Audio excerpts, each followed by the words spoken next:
Circumnavigating Mindanao. This is the story of our 7-day road trip around Mindanao. Our original plan was to go ad hoc. We spend 3 days in Davao City, 1 night in Cateel, 2 nights in Butuan, and finally, attempted to visit to Camiguin Island. Instead, we drove all the way back home. It was a 7-day adventure, filled with sights and experiences we won't forget. Before we begin, I need to address an important topic: security in Mindanao.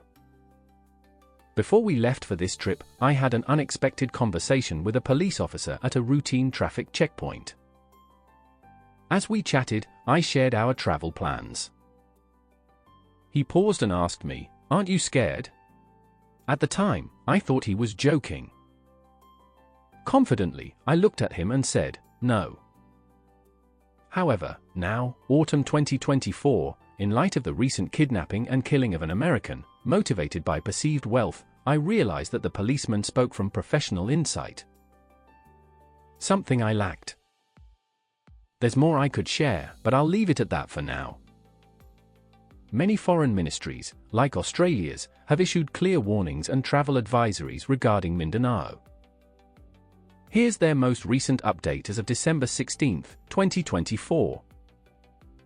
Red Zone: do not travel to central and western Mindanao, including the Zamboanga Peninsula. If you are already in these areas, consider leaving if it is safe to do so. Orange Zone: reconsider your need to travel to eastern Mindanao. This is not something to downplay, although I've heard many foreigners here do just that. Ignoring these warnings is ignorance. And I'll admit, I was naive when I chose the route we took heading south. I've since learned to respect the realities of this place. Let me be clear, the concern is not about the NPA nor radical Muslim groups. The reality is deeper. Anyway, here we go.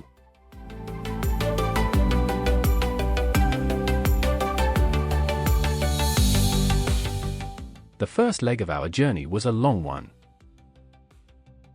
We started early, before dawn, as the rooster crowed, and the sun had yet to rise. I quickly realized that distances in the Philippines take much longer to cover than I was used to in Norway. Here, travel time can be up to 3 times longer for the same distance. This leg also took us through what's known as the reddest of the red zones, a region infamous for its history of violence, particularly between Cotabato City and Digos.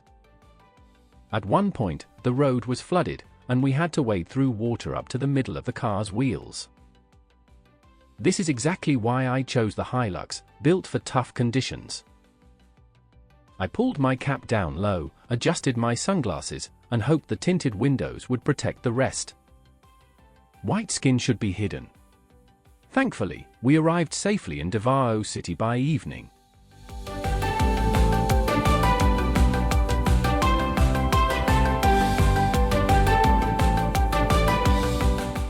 The highlight of the day was our visit to the Davao Crocodile Park and Zoo. It was described to us like this: inside the Davao Crocodile Park and Zoo, you'll find 61 fascinating animals, some that slither, crawl, or fly, and others that walk, swim, or swing. The park is dedicated to caring for Mindanao's endemic and endangered species, offering visitors a glimpse of the region's unique wildlife. It was absolutely worth the visit, and we enjoyed every moment.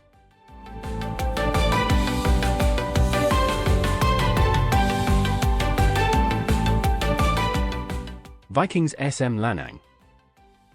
Our culinary highlight of the trip took place here: lunch at Vikings SM Lanang, Davao's renowned luxury buffet restaurant. The variety and quality were exceptional. We indulged in what can only be described as a true gourmet experience. It wasn't just a meal, it was an adventure for our taste buds, and it became a memorable part of our time in Davao City.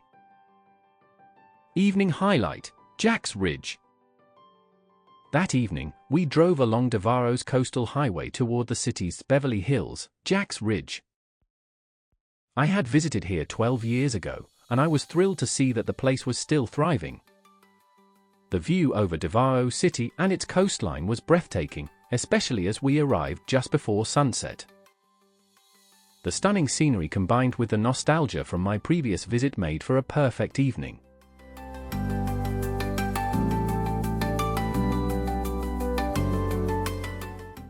This was a travel day, full of unexpected discoveries. Our first major stop was Mati, a town we'd been curious about after seeing it featured in the vlogs of Becoming Filipino. While Mati is fine, it felt just like any other typical Philippine town. It didn't quite live up to the hype. As we continued north towards Cateel, we noticed something odd. There were no stray dogs, and the roads were strangely clear of tricycles. Motorcycles stuck to the rightmost lane, and drivers adhered to the structure of traffic rules. This level of discipline was unusual, especially in a country where traffic and pet ownership often feel more relaxed.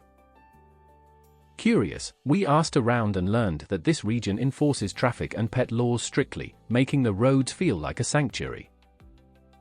It was truly remarkable, and, in a way, a tourist attraction on its own. We spent the night in a homestay in Cateel, which turned out to be an excellent choice. The town's charm and the hospitality we experienced made it a place I'd recommend for any future trips. Cateel is a great stop for the night.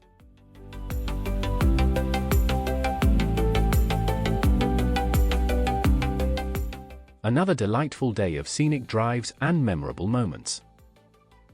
The landscape was captivating, lush hills, rolling green fields, and coastal views. For a good stretch of the drive, we encountered roads that felt like an attraction in themselves, no tricycles, motorcycles sticking to the rightmost lane, and an orderly driving culture. Unfortunately, this calm order gave way as we got closer to Butuan. By evening, we arrived in Butuan City and checked into the Grand Palace Hotel.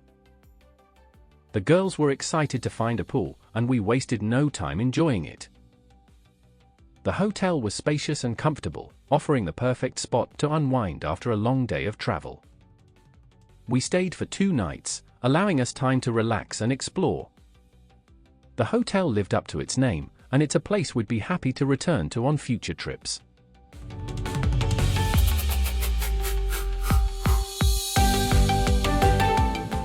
Butuan offered a mix of experiences that gave us a closer feel of the city.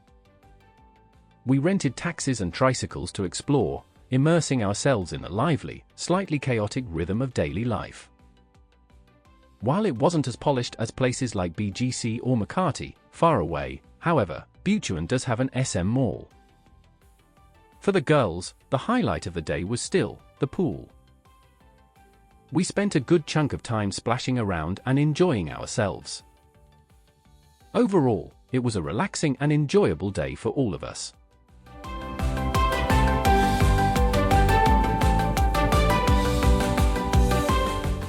The day started with optimism as we set our sights on the island of Camiguin. I'd heard about an authentic Italian restaurant there, and we were excited to check it out. However, things didn't go as planned. At the ferry terminal, we found out that boarding required an app, but despite having full signal, we couldn't get any data connection, a common issue in Mindanao. We were approached by several fixers offering to help us with the app in exchange for using their phones. Needless to say, we declined the offer and decided to turn back. Next time, I'll make sure the app is set up in advance. From there, we continued on to Cagayan de Oro, hoping to find a beachside resort. Unfortunately, we couldn't find one, so we pressed on to Iligan, only to find that every decent hotel was fully booked. At that point, I decided to head straight back to Davao City. After 12 long hours on the road, we finally arrived home exhausted but grateful to be back in our own beds, surrounded by familiar comforts. You are what I waited for.